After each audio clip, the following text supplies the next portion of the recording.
Assalamualaikum warahmatullahi wabarakatuh. Saya Muhammad Agil Fatoni dari kelas 10 IPS 4. Di sini saya akan memberikan penjelasan sedikit tentang sistem politik pintu terbuka. Latar belakang terbentuknya sistem politik sistem terbuka. Terbentuknya Traktat Sumatera pada tahun 1871 yang memberikan kebebasan kepada pihak Belanda buat melebarkan wilayah kekuasaannya ke Aceh. Sebagai bayarannya, Inggris meminta Belanda menerapkan sistem ekonomi liberal di Indonesia, supaya para pengusaha Inggris bisa menanamkan modal di Indonesia.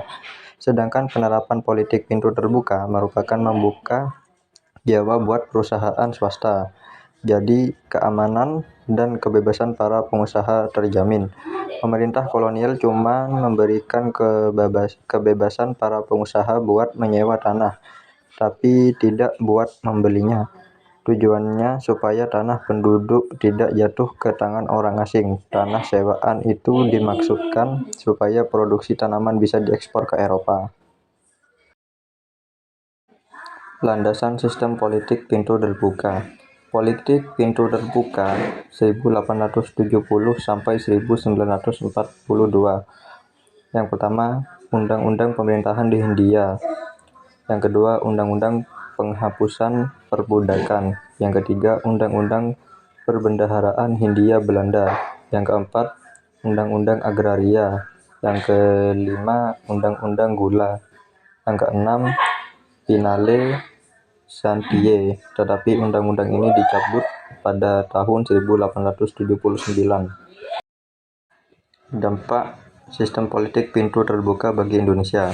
Dampak positif, sistem tanah paksa dihapuskan, tumbuhnya perkebunan dan pabrik, dibangunnya fasilitas perhubungan dan irigasi, rakyat Indonesia mengenal arti penting uang, pesatnya perkembangan ekonomi kolonial, dicetuskan politik etis. Dampak negatif politik pintu terbuka. Indonesia menjadi ajang eksploitasi modal asing. Rakyat Indonesia tetap miskin dan menderita. Dampak sistem politik pintu terbuka bagi Belanda. Dampak pelaksanaan politik pintu terbuka yaitu meningkatnya jumlah pengusaha asing yang menanamkan modalnya di Hindia Belanda.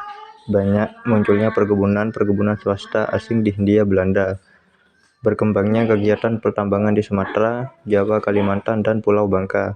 Terjadinya eksploitasi besar-besaran tenaga kerja manusia untuk bekerja di perkebunan dan pertambangan.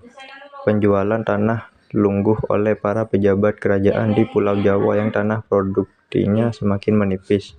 Sekian dari saya, terima kasih. Kurang lebihnya mohon maaf. Wassalamualaikum warahmatullahi wabarakatuh.